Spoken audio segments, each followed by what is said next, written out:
जय हिंद। जय भारत, वंदे मातरम। मैं रविंद्र फौजी। साथियों, आज एक जवान ने मेरे पास एक कहानी लिखकर भेजी है। उस कहानी में उसने 3 पात्र चुने हैं, जो एक घोड़ा, एक राजा और एक रानी। और ये तीनों पात्र कहानी में उसने जो चुने हैं, वो आज पहला घोड़े का जिक्र है जो हमारे जवानों से जुड़ा हुआ है। दूसरा रानी का जिक्र है जो आज हमारे चाहे अधिकारियों की मैडमें हैं या बड़े बड़े नेताओं की फैमिली, जो भी बड़े परिवार की अपने आप को रानी समझती हैं, उनसे जुड़ा हुआ है। और तीसरा राजा, यानी आज हमारे जो बड़े बड़े नेता मंत्री सरकार चला रहे हैं, या तो वो या हर डिपार्टमेंट में बैठे वो अधिकारी जो अपने आप को राजा समझते हैं।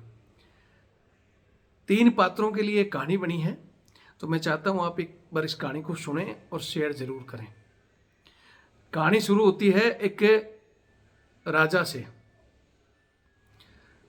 एक राजा का राज्य होता है, वहां एक बंदा जाता है नौकरी के लिए, और वो जाकर राजा के दरबार में बोलता है कि साहब मुझे नौकरी के लिए रख लो। तो राजा ने बोला कि ठीक है भाई, मैं तेरे को नौकरी पर रख लूंगा। तेरे क्या काम करेगा? तो उसने बोला कि भाई मैं इंसान हो या जानवर हो, कोई भी, उसकी शक्ल देखकर बता देता हूं कि वो कैसा व्यक्ति है। मतलब उसका व्यवहार क्या होगा, वो सब कुछ, उसका खानदान क्या है, सब बता देता हूं सिर्फ शक्ल देखकर। बोला ठीक है। तो राजा ने सर्वप्रथम उसको अपने घोड़े के जो उनके अस्तंबल थे, वहां उसको नौकर रख लिया कि भाई आप यहाँ आज इनके इंचार्ज हो और इन घोड़ों को देख रेख करो। कुछ दिन वो घोड़ों की देख रेख करता रहा। तो राजा का जो सबसे टॉप घोड़ा था, दिखने में ताकतवर, बड़ा सुंदर घोड़ा था, राजा ने उस घोड़े को मंगा लिया और उस नौकर को बुलाया कि भाई तू बताता है तो आज इस घोड़े की, जो हमारा सबसे टॉप घोड़ा है, इसकी नस्ल के बारे में बताओ। तो उस नौकर ने उसको देखा और देखकर बोला भाई घोड़ा तो अच्छा है, लेकिन ये एक अच्छी नस्ल का घोड़ा नहीं है। तो राजा ने बोला कि भाई ठीक है। जहां से वो घोड़ा लिया था, राजा ने बंदे भेजे जंगल से, जो घोड़ा चरा, जिससे वो घोड़ा लिया था, वहां जंगल में अपने बंदे भेजे और उसको बुला के ले आए। और उससे आके दरबार में पूछा गया भाई ये व्यक्ति जो बता रहा कि ये घोड़ा नस्ल का नहीं है, सही नस्ल नहीं है, तो कारण क्या है? तो उस बंदे ने हाथ जोड़कर बोला साहब महाराज, ये बंदा ठीक कह रहा है।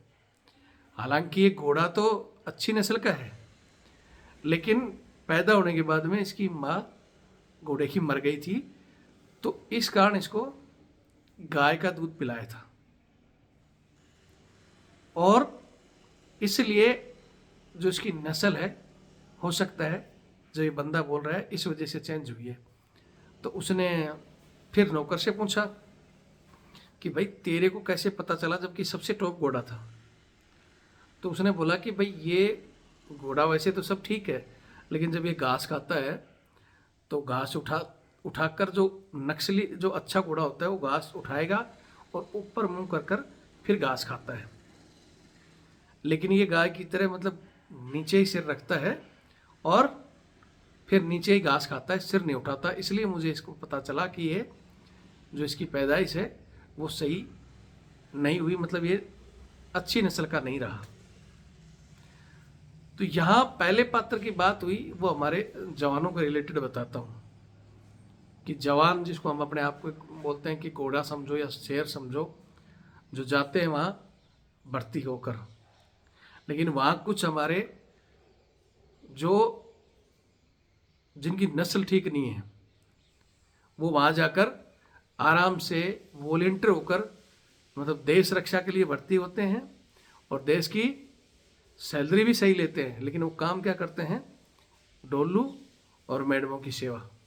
यानी वो अपने आप को वहाँ अधिकारियों की निजी सेवा में लगाकर और एक सिविल सर्वेंट की तरह नौकर बनना स्वीकार करते हैं, खुद की और उस वर्दी की गरिमा गिरा देते हैं। अच्छे हष्ट पुष्ट होते हुए भी अच्छी टर्निंग ली है उन्होंने, अच्छी सैलरी ले रहे हैं और सही भी हैं, लेकिन वहाँ जाकर वो इस तरह का व्यवहार करते हैं, तो इसका मतलब क्या हुआ कि कहीं ना कहीं या तो वो लोग हैं जिनके पिताजी और बाप दादा भी फौज में आए और वो वहीं से उसी लैंड को पकड़कर बढ़िया सब कुछ अपना फायदा उठाकर गए, और वो जाकर बच्चे को भी कान में फूंक मार देते हैं कि बेटा जाते ही वहाँ किसी अधिकारी को पकड़ लेना, परमानेंट सेवादार रहेगा, ना तेरी ड्यूटी आएगी, ना तेरे को कहीं फील्ड में जाना पड़ेगा, टाइम टू टाइम रैंक मिलेगा, छुट्टी मिलेगी, और बढ़िया किसी शहर में बैठकर दिल्ली, गुजरात, अहमदाबाद, जयपुर ऐसे शहर में बैठा रहेगा और जम्मू कश्मीर का कहाँ कहाँ का अलाउंस लेगा और बच्चे पढ़ाएगा। तो ये खानदानी होते हुए भी मतलब सिखलाई उनकी ऐसी हुई है जो वहाँ जाकर वॉलेंटियर ये काम कर रहे हैं। ये सिर्फ वॉलेंटियर के लिए है, बाकी बहुत से ऐसे हैं जिनको मजबूरी में अधिकारी दबा कर वो काम करवाता है।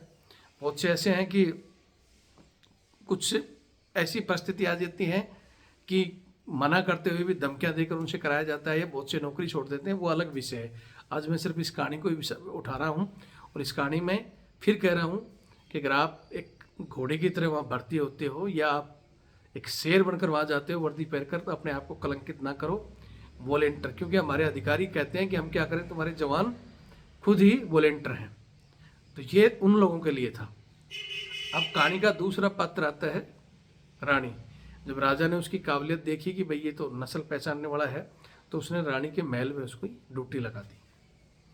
अब रानी के महल में कुछ दिन ड्यूटी की उसने, उसके बाद में उसको बुलाया गया कि हाँ भाई अब आप रानी के बारे में बताओ। तो उसने बोला ठीक है महाराज, बता देता हूँ कि आपकी रानी साहिबा खानदानी नहीं है,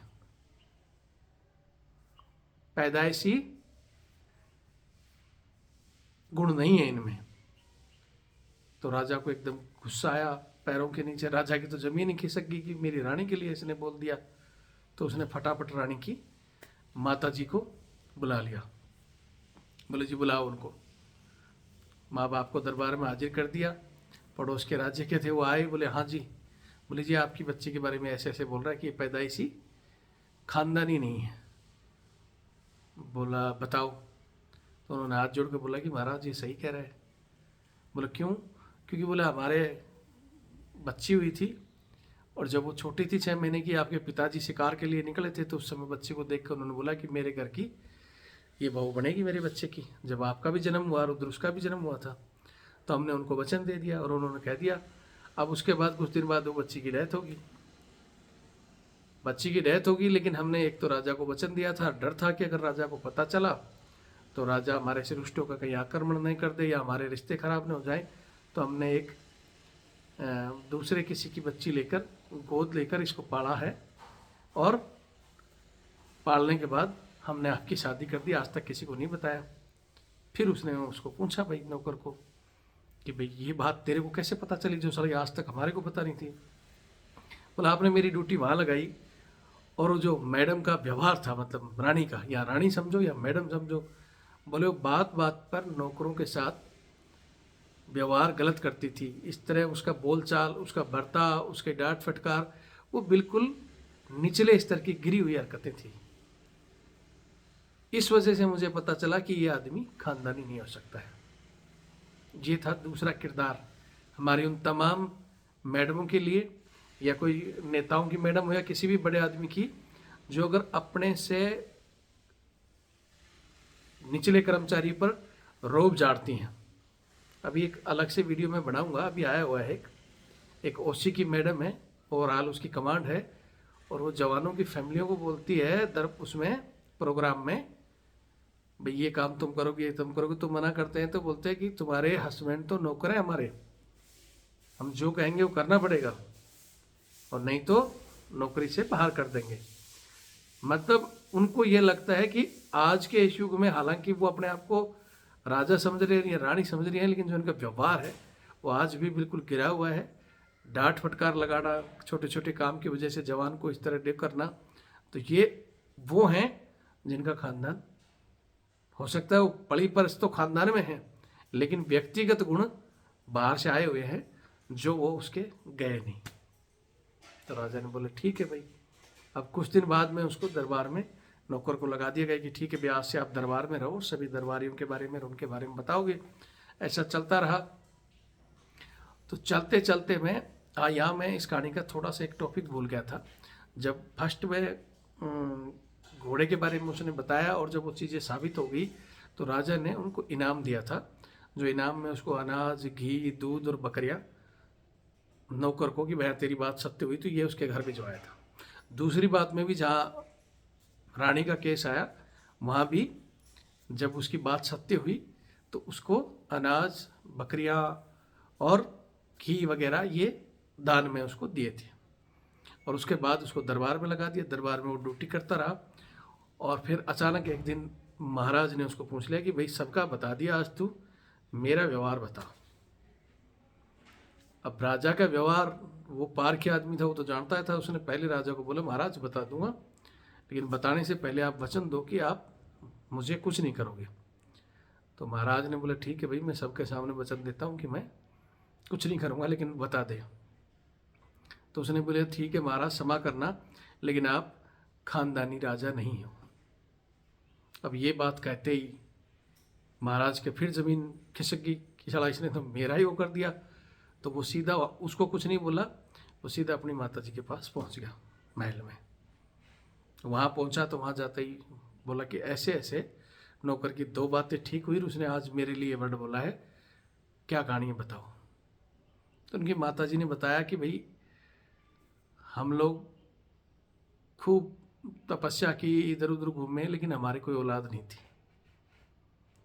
और एक कोई बकरी चराने वाला ग्वालिया था, जब हम जंगल में घूमते रहे नहीं हुआ, तो वहाँ किसी ग्वाले के एक लड़का हुआ था। और महाराज जब हम घूमते घूमते लास्ट में जब थक गए थे तो उस बच्चे को हमने गोद ले लिया था, और उसी को हम आप वो ग्वाले के बच्चे और आपको हमने राजा बनाया है।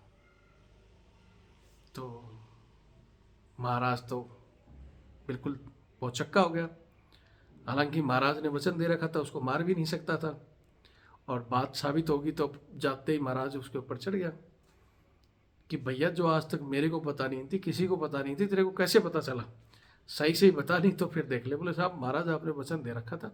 बोला ठीक है भाई वचन दिया था, मारूंगा नहीं, बता। तो उसने बोला कि आप राजा महाराजा हो, और राजा महाराजा की हैसियत से जब मैंने घोड़े के बारे में बताया, फिर रानी के बारे में बताया, और आप हर बार हमें इनाम देते थे, तो इनाम में आप अनाज, घी और बकरियां ये दान में देते थे। लेकिन हकीकत में जो राजा महाराजा होते हैं वो हीरे जवाहरात, मोती, मतलब खुला भंडार से धन देते हैं। तो उस आधार पर मुझे आपके करेक्टर का पता चला कि आप खानदानी राजा नहीं हो सकते। तो ये तीसरी जो खानदानी राजा वाली बात, ये हमारे आज के जो अपने आप को राजा समझते हैं अधिकारी, और आज के हमारे सरकार चलाने वाले बड़े बड़े मंत्री, बड़े बड़े जो भी सरकार में बैठे हैं, किसी का इंडिविजुअल में कहूँगा नहीं, ये उन लोगों के लिए है कि वो राजा तो बन चुके हैं। जैसे हमारे अधिकारी अपने आप को राजा तो मानते हैं, लेकिन हरकतें बिल्कुल गिरी हुई करेंगे कि अपने फायदे का तो सब अपनी तिजोरी बनेंगे, और जहाँ जवान की बारी आएगी वहाँ काटना शुरू कर देंगे, जवान का हक खाना शुरू कर देंगे। चाहे वो आरोपी हो, चाहे भी 8वां वेतन आयोग आ रहा हो, अपने लिए भंडार खोलेंगे और जवानों के लिए नहीं, इनके लिए इतना ही बहुत है। वो ये सोचते हैं कि ये 8वीं 10वीं पास जवान आ रहे हैं, इनको इतना मिल रहा जो भी बहुत है, ऐसे बोलते हैं वो लोग। तो वो खानदानी नहीं हो सकती। अब यहाँ बहुत से लोग ये मत चिढ़ जाना कि खानदानी का मतलब सिर्फ राजा का, मतलब वो राजा महाराजा का मतलब है। खानदानी सही परवरिश हो और जिसके अंदर राजा का रॉयल्टी हो, ये उन लोगों के लिए था, चाहे वो हमारे अधिकारीगण हो या हमारे अभी सरकार हो, जो 8वें वेतन आयोग की घोषणा कर दी, लेकिन उससे पहले 18 महीने का डीए खाए बैठे, वो नहीं दिया जा रहा। छोटी छोटी बातों पर कटौती करके इस हाथ से दे रहे हैं, उधर से कोई जीएसटी लगा रहा है, कोई कुछ लगा रहा है, वो जनता से खोसे जा रहे हैं। वीआईपी कल्चर खत्म करने का काम करेंगे बोलकर, दूसरी तरफ संसद में यही कहते हैं कि हम सहायक प्रथा बंद नहीं करेंगे। क्यों? अधिकारियों के प्रति इतना प्रेम क्यों? अधिकारियों और जवान के आसमान में जो अंतर है उसको कवर क्यों नहीं करते? बाहर के जो देखो आज भी कितनी फैसिलिटी जवान को दी जाती है, कितना उसको सब कुछ मिलता है, उसके बदौलत हमारा आप रेशो निकालोगे तो इतना अंतर मिलेगा पहाड़ जैसा। और अधिकारियों को मैं ये नहीं कहता कि भाई सेना के या पैरामिलिट्री के ही है, आप IAS IPS सबको देख लो, तनख्वाह भी चाहिए, फिर 2 नंबर के कामों में इनकी तिजोरी भी भरी रहती है, और पकड़े जाते हैं तो थोड़े दिन सस्पेंड होकर फिर बहाल भी हो जाते हैं। और जवान अगर छोटी सी कोई गलती कर दे या उसको कहीं छोटी सी भी शिकायत मिले, 1 रुपये की भी बोलेंगे तुम्हारा तो कोर्ट मार्शल होगा, और वो सब कुछ करके भी थोड़े दिन में इधर उधर घूमकर फिर वहीं आ जाते हैं। तो ये जनता के लिए मैसेज है कि भैया खानदानी राजा चुनो, या फिर जो बैठा है उसमें खानदानी गुण होने चाहिए, ताकि वो सबको एक समान एक नज़र से देखे। तो खासकर ये 8वें वेतन आयोग में महाराज हर वर्ग का कर्मचारी शामिल करो, ताकि वो हर वर्ग की परिस्थिति को आपको अवगत करा सके। आज खर्चे इतने बढ़ते जा रहे हैं, टैक्स आपके इतने बढ़ गए, सैलरी बचती क्या है? जिसको बढ़ाया जा रहा है इतनी सैलरी। बाहर के और हमारे जवानों को आदेशियों का स्टैंडर्ड क्या है? इनका बढ़ाए जा रहे हो, ये हमारे घटाने की कोशिश कर रहे हो। काम कोई ज़माने में हमारा लास्ट नायक तक जो स्टैंडिंग ड्यूटी में या गार्ड ड्यूटी में नहीं खड़ा होता था, जैसे साहब हमारे सिर्फ जैसे की ड्यूटी करते थे या जो भी सलाहकार की ड्यूटी करते थे, वो आज हवलदार तक स्टैंडिंग ड्यूटी दे रहे हैं, गार्ड ड्यूटी दे रहे हैं। जैसे साहब गार्ड कमांडर लगाए जा रहे हैं, और दाऊ से घास कटाया जा रहा है, झाड़ू तक लगवाया जा रहा है। फिर बोला जाता है तुम यही इसी लायक हो। वो इस लायक नहीं है, तुम्हारे अंदर राजा के गुण नहीं है, तुम खानदानी तुम्हारी जो परवरिश है वो ठीक नहीं है। इस चीज़ से जिसको मिर्ची लगे लगते रहो, बात सत्य है। फिर कह रहा हूँ, मेरा ना तो किसी पार्टी से ना किसी अधिकारी से विरोध है। मेरे भी रिश्ते में, दोस्तों में, हर डिपार्टमेंट में जवान से लगाकर अधिकारी तक बैठे हैं। बहुत से नेता हमारे मित्र भी हैं और रिश्तेदार भी हैं। तो मेरा ऐसा किसी से निजी दुश्मनी नहीं है, लेकिन जो बैठाने के बाद राजाओं की हरकत ना करे, जो बकरियां उसमें दे गिफ्ट में, जो वो दे, वो थोड़ा सा समझे इस कहानी को, और अच्छी लगे तो शेयर करें। जवानों को फिर कहना चाहता हूँ, आप लगे रहोगे, सैलरी की कैलकुलेट करते रहोगे, ये आएगा वो आएगा, लेकिन जहाँ बैठे हैं वो लोगों में आपका कोई बंदा ही नहीं है, तो आपका आएगा कहाँ से? तो कोशिश करो प्रधानमंत्री जी को चिट्ठियाँ वगैरह लिखकर अवगत कराओ कि भाई हर वर्ग के कर्मचारी को, जवान जैसियों को, बाकी सिविल कर्मचारियों को भी इसमें शामिल करें, तब आपको फ़ायदा होगा। नहीं तो फिर बोलोगे 1 तारीख को आने वाला है, पता नहीं कब आएगा, और फिर घट के आएगा जब बोलोगे जी हमारा तो इतना ही है। बाकी आप भी जो घोड़े वाली कहानी है उसको थोड़ा नस्ल को स्टैंडर्ड करो, हरकतें वो मुंह दबाकर खाने वाली छोड़ो, अच्छी नस्ल के घोड़े और शेर बनो। और जो हमारी रानियां हैं जिनको बताया गया वो थोड़ा सुधरें, ये बात बात पर डांटना टोकना ये छोड़ें, और राजा अपना नेचर चेंज करें। जय हिंद, जय भारत, वंदे मातरम।